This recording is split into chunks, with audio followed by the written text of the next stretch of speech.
Olá, tudo bem? Seja bem-vindo de volta. Nós estamos na aula 2 do terceiro semestre do nosso curso Seguindo Jesus. É um prazer ter você aqui novamente para a gente poder estudarmos juntos. Eu não sei se você se deu conta, mas a gente já cobriu bastante coisa desde o momento que a gente começou. Para você ter uma ideia, desde o segundo semestre nós começamos a estudar o Sermão do Monte. E eu escolhi um livro-texto para servir de base para me guiar na preparação desse estudo para você. E olha só, essa aqui é a grossura do livro. E aqui, onde está esse marcador, é tudo que a gente já estudou. É claro que eu sou mais privilegiado que você, porque eu leio cada capítulo, faço resumo, estudo e preparo a aula para você. Mas você também, junto comigo, está aprendendo bastante e aprofundando o teu conhecimento. E isso é muito bom. Eu fico feliz de você estar perseverando até agora, porque a gente precisa insistir em hábitos pequenos durante tempo suficiente a fim de que eles promovam mudança verdadeira na nossa vida. E essa disciplina, com certeza, vai ter muito resultado para você, como tem tido para mim. Eu fico muito feliz de ter você. Hoje nós vamos estudar mais um trecho do Sermão do Monte, um trecho de Jesus falando sobre os tesouros no céu. É claro, tem tesouros aqui na terra, mas ele nos incentiva a ter tesouros no céu. Nesse trecho do Sermão do Monte, a gente já viu que aquele que vive no reino de Deus, aquele bem-aventurado que descobriu em Jesus a sua porta de entrada para o céu, aquele que se humilhou, se arrependeu e foi conduzido num caminho de justificação, de aperfeiçoamento, se tornando mais manso, se tornando luz da terra, luz do mundo, sal da terra, vivendo a lei de Deus, não para ser salvo, mas porque foi salvo e porque quer agradar a Deus e assim vivendo de uma justiça muito além dos religiosos. A gente já viu tudo isso. Agora, tem alguns perigos que essa pessoa vai enfrentar na sua vida. Nós já vimos que um desses perigos é a vida piedosa dela. É ela na hora de dar esmolas, fazer boas obras, é ela no seu relacionamento com Deus através da oração e também no jejum, que representa a disciplina pessoal. Todas essas coisas que costumam ser bênção representam um perigo para a nossa vida espiritual quando nós começamos a fazer essas coisas como culto de nós mesmos, ao invés de ser um culto para Deus. Então Jesus nos alertou que nós devemos fazer tudo o que nós fazemos, inclusive essas coisas espirituais, para Deus. Lembrando que Ele é o nosso Pai, é nele que nós vamos encontrar a motivação e o propósito de cada uma dessas coisas que a gente realiza. Esse foi um dos perigos, né? É um perigo solitário, é um perigo que nos acomete dentro do coração, na nossa motivação. Agora há um outro perigo, e esse perigo já não é solitário, esse perigo tem a ver com o nosso relacionamento com esse mundo. Quando a gente sai para fora para relacionar com o mundo, e não é um mundo planeta Terra, não é um mundo como você está pensando. O mundo na Bíblia, especialmente nesse texto aqui, tem a ver com esse padrão, esses valores, o que se é valorizado, o que é ensinado, toda essa cultura separada de Deus que nos envolve. Nós também precisamos lidar com o que é chamado de mundanismo, que é amar essas coisas do mundo. E é perigoso demais lidar com isso. Isso representa, sim, um grande perigo para a nossa fé cristã e para a nossa caminhada com Jesus Cristo. E é por isso que Jesus reservou uma parte grande do Sermão do Monte, todo o capítulo 6, para falar desses perigos em relação ao mundo em que nós vivemos. Eu vou abrir a aula com essa frase: as coisas que realmente gostamos são as últimas das quais abrimos mão.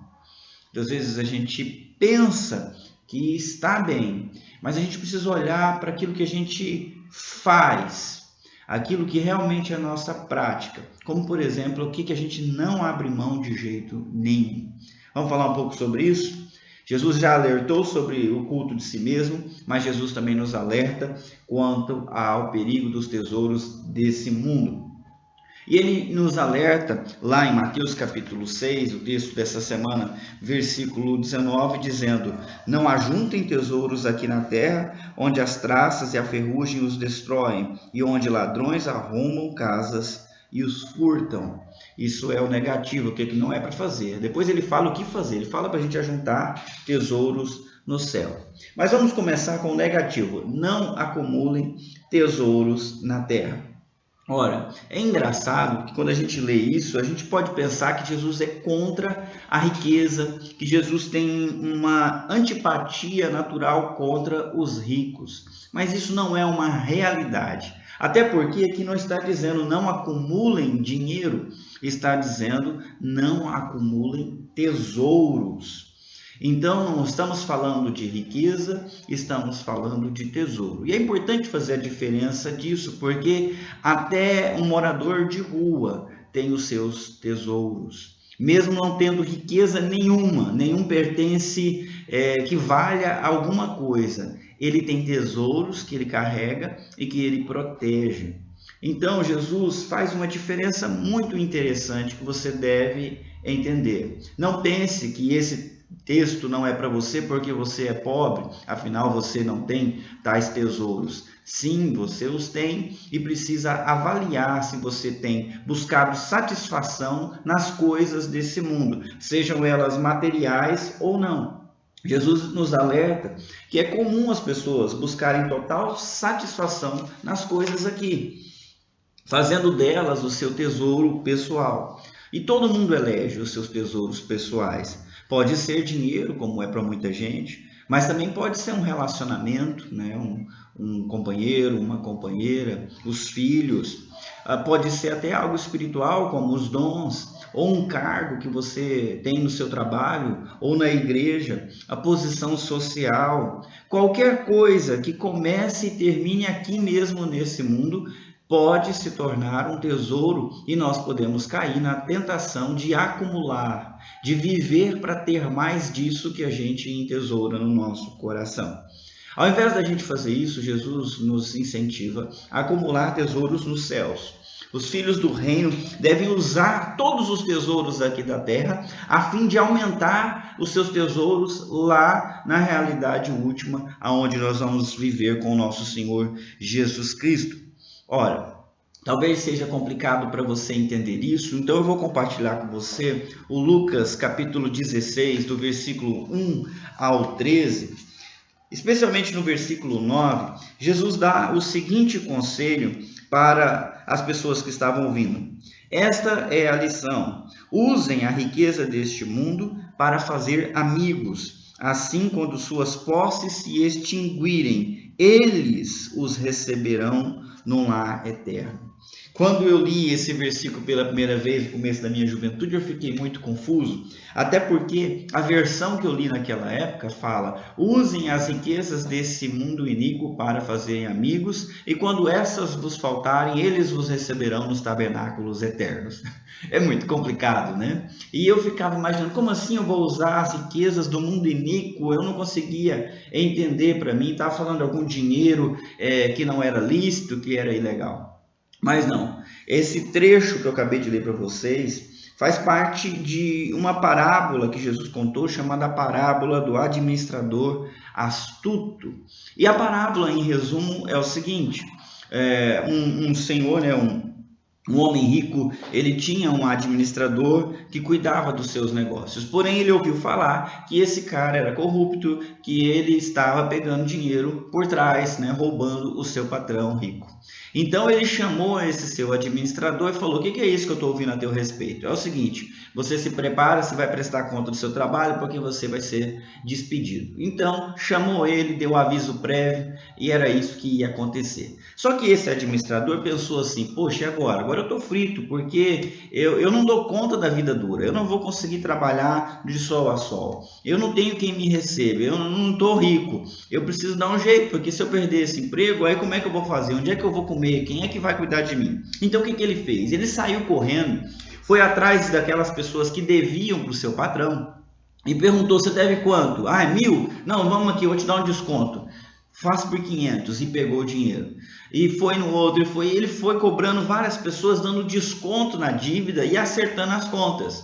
Com isso, Quando ele foi prestar contas para o Senhor, ele falou: olha, realmente é isso, fulano, tudo devia tanto para você, eu peguei o dinheiro, está aqui o dinheiro, está pago, eu dei um desconto tanto para ele. E aí Jesus vem com a lição: aquele administrador foi astuto, ele fez amigos com a dívida do patrão.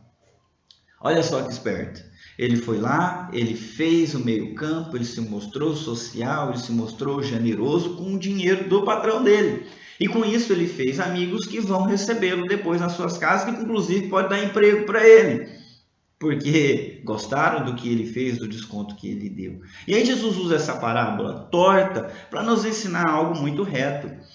Todas as riquezas que nós temos aqui, nós devemos usá-las para adquirir a nossa verdadeira riqueza lá, né? Então tudo, inclusive aquilo que você mais valoriza, o seu tesouro, você deve usar esses tesouros para adquirir o verdadeiro tesouro, tá bom?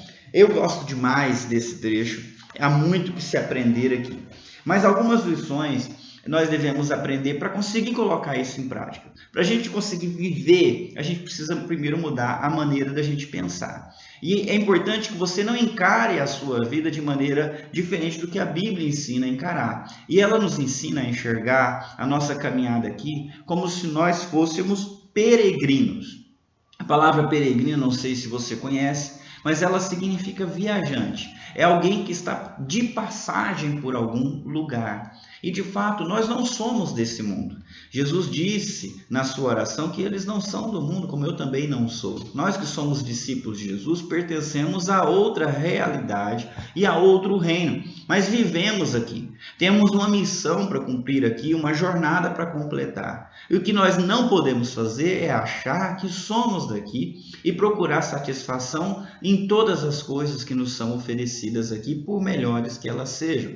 Nós podemos aproveitar, nós podemos curtir a viagem, aproveitar os lugares, olhar o horizonte, se satisfazer durante a viagem, mas nós não podemos amar tanto um lugar que nos impeça de continuar andando em direção ao alvo final. Nós somos peregrinos. Outra compreensão que nos ajuda a ter essa atitude desprendida dos tesouros da terra é entender que nós somos mordomos, não proprietários. Tudo que nos é dado, seja em dinheiro, em posses, seja em relacionamento, seja em posição social, seja em posição ministerial, a vida, o próprio ar que nós respiramos, tudo que você tem e usa, não é teu. Não é teu, apenas lhe está emprestado. Mesmo o lugarzinho, a casa que você financiou e pagou e construiu com a sua própria força, não é tua. Não, você não tem como levar isso para depois. Isso pertence a outro. Você é um mordomo. E como mordomo, a gente precisa aprender a administrar o que não é nosso. Fazer aquilo crescer, nós podemos fazer aquilo se multiplicar, nós podemos cuidar tão bem e entregar melhor do que recebemos, mas mesmo assim, nós continuamos cuidando sabendo que não é nosso. Essas duas compreensões hão de nos ajudar, nos enxergar como peregrinos e nos enxergar como mordomos. Ora, Jesus apelou para o nosso bom senso a respeito disso. Ele nos dá as razões porque nós precisamos acumular tesouros no céu e não na terra. E as razões são bem interessantes e muito claras. Nós não devemos acumular tesouros na terra porque essas coisas jamais nos satisfazem plenamente. Se você faz de qualquer coisa que começa e termina nesse mundo o centro da sua vida e deixa essas coisas absorverem a sua energia vital, você vai estar desperdiçando uma energia que poderia ser colocada em algo muito mais valioso, porque isso nunca vai satisfazer.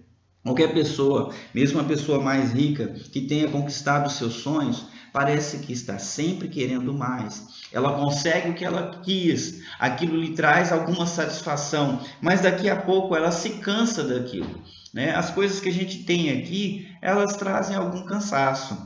Eu vou falar a verdade para vocês, vamos lá. A maioria dos casados, antes de casar, vivem de paixão com o seu companheiro, com a sua companheira, querem viver do lado daquela pessoa o resto da vida. Só que depois que se casa, já não é mais tudo isso, não é? É por isso que nós fazemos uma aliança, para mantermos fiéis ao nosso compromisso assumido lá no começo. Mas chega uma hora que o encanto já não é o mesmo, que o ânimo já não é o mesmo, as coisas mudam. Pode voltar a ter no futuro, mas o fato é que também se cansa e precisa caminhar em compromisso. Outra coisa, esses tesouros se acabam. E se não se acabam, eles podem ser levados. Jesus falou da traça, da ferrugem e do ladrão. E como nós não estamos falando só de dinheiro, aquilo que você entesoura nesse mundo sempre está em perigo.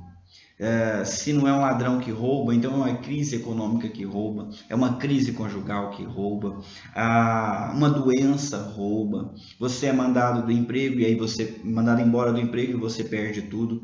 Então ele está vulnerável, o tempo todo vulnerável. Os tesouros aqui na terra são vulneráveis, por mais preciosos que eles sejam. Se você entesoura um filho, uma filha, você não sabe se vai tê-lo ou por quanto tempo você vai ter. Uma doença, um acidente pode levá-lo facilmente e você vai se encontrar completamente desesperado por causa que entesourou o tesouro errado. Ora, Jesus nos deixa o exemplo ainda do tesouro no céu, no mundo vindouro. Elas merecem ser amadas e perseguidas com paixão. Elas merecem sim ser o centro da nossa vida. Merecem todo esforço. Por quê? Porque elas satisfazem completamente. Qualquer coisa que você faz que lhe redunde em tesouro no céu traz satisfação plena e eterna. Ela não deprecia nem se estraga. Não é como os tesouros da terra que vão envelhecendo, que vão desvanecendo. Os tesouros no céu são perenes, eles duram para sempre. E mais uma coisa muito importante, eles não podem ser roubados. Como eles não estão aqui na terra sujeitos às circunstâncias, mas estão lá no céu sendo guardados por Deus, eles estão fora de perigo. Deus os garante. Deus os protege. É o nosso galardão que Deus está preparando para nós. Quem é que vai entrar lá para roubar o que é nosso e que está sob a guarda do Deus Todo-Poderoso? Ninguém poderá fazer. Portanto, é bom senso acumular tesouros no céu e não na terra. Mas há ainda uma outra razão para você levar muito a sério as palavras de Jesus. Se você acumular tesouros na terra, há um grande perigo rondando a tua vida, porque as coisas deste mundo representam sim um grande perigo. Elas exercem poder e domínio sobre nós, e muitas vezes de uma forma muito sutil. A gente nem percebe quanto estamos amando uma coisa, uma pessoa, uma posição, um emprego, uma circunstância. E sem perceber, nós somos dominados por isso, e dominados não apenas superficialmente, mas integralmente. O nosso coração é dominado por isso. Jesus disse: aonde estiver o teu tesouro, aí está o teu coração. Então não é questão de apenas gostar de alguma coisa, gostar de alguém. Se você entesoura essa coisa, o seu coração está nela. Ou seja, a fonte da sua vida está se dirigindo para isso. Mas não é só o coração, a mente também. Jesus disse que se os seus olhos forem bons, todo o corpo vai estar em luz. Mas se os olhos forem maus, quão grandes trevas serão. O que ele está querendo dizer? Os olhos aqui representam a nossa clareza, a nossa mentalidade. Se a sua mentalidade é boa, você enxerga a realidade com clareza. Agora, se a sua mentalidade é ruim, ela foi afetada pelos tesouros desse mundo, você não enxerga claramente e você está perdido. Pode até achar que enxerga, mas não está enxergando. E isso vai trazer grande dificuldade para você, porque os pensamentos também afetam aquilo que a gente faz. E aí vem o terceiro ponto de influência e domínio dessas coisas sobre a nossa vida, que é o exercício sobre a nossa vontade. Esses tesouros dominam a nossa vontade. Jesus Cristo disse assim: vocês não podem servir a dois senhores, porque vocês hão de satisfazer um e acabar desprezando o outro. de fato, se a sua mente está errada, na coisa errada, se o seu coração está na coisa errada também, você vai acabar servindo, vivendo para isso ou para aquilo.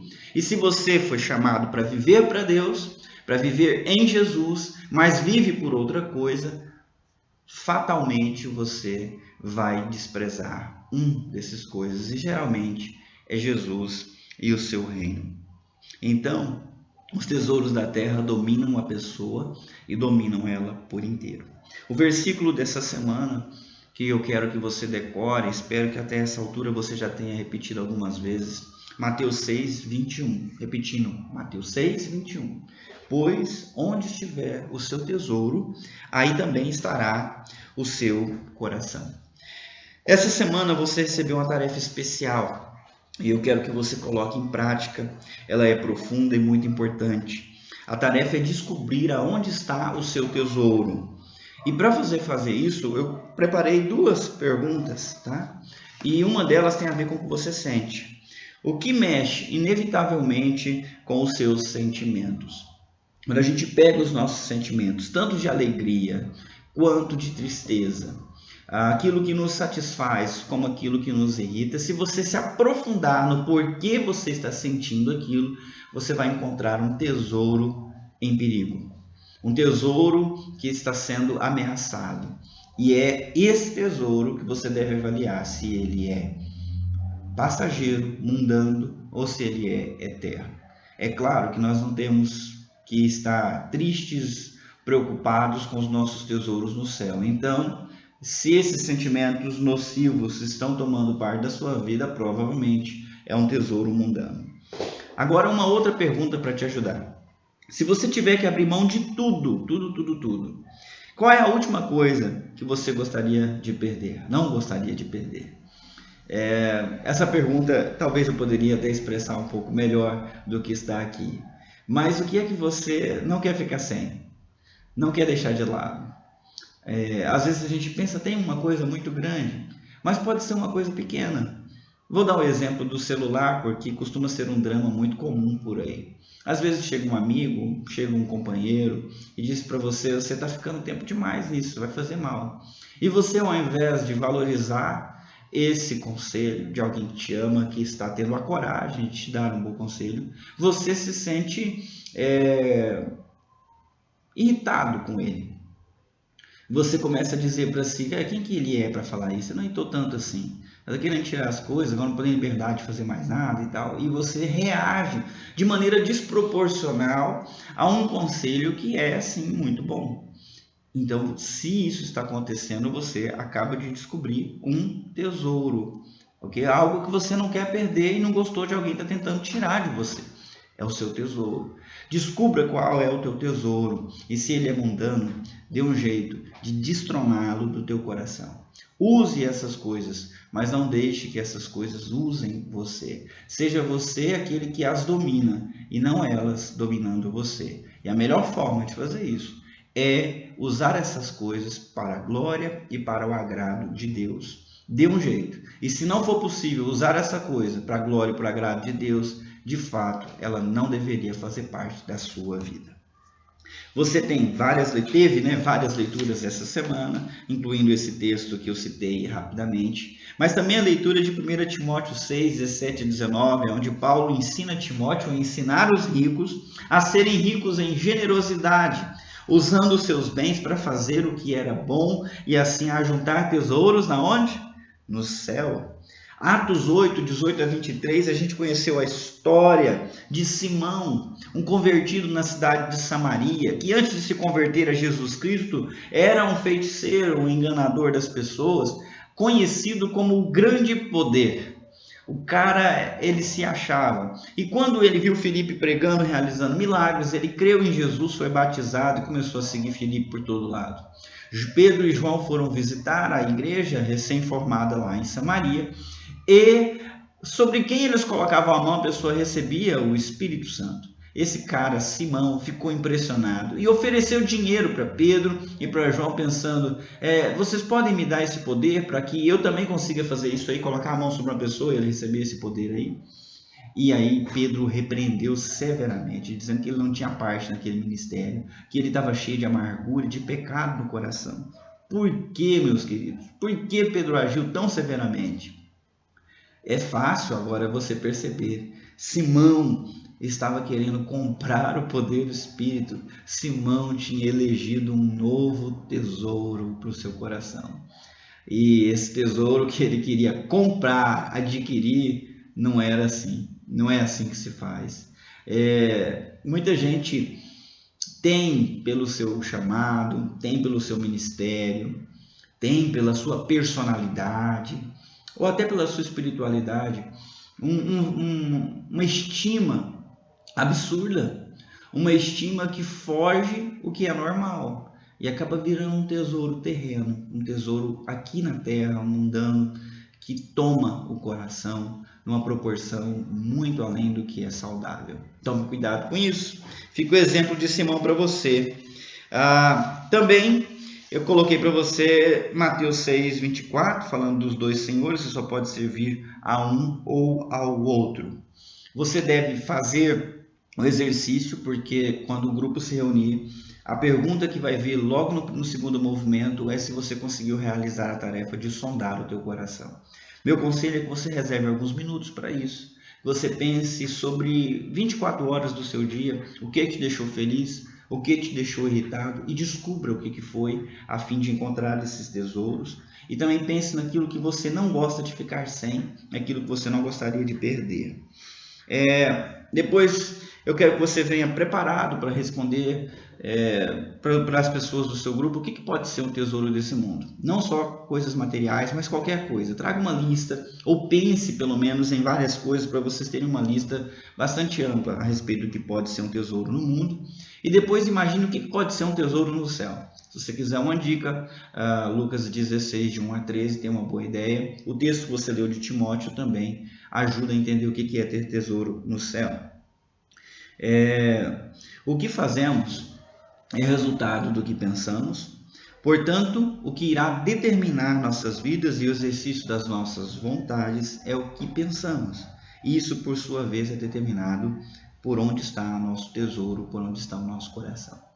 Percebe que Jesus escolheu esse assunto e deu tanta atenção porque ele é vital. Ele é vital. Sem escolher bem aonde nós entesouramos, nós vamos viver mal. E eu não quero isso para você, nem para mim. Espero que você aproveite ao máximo o momento de comunhão com o seu grupo.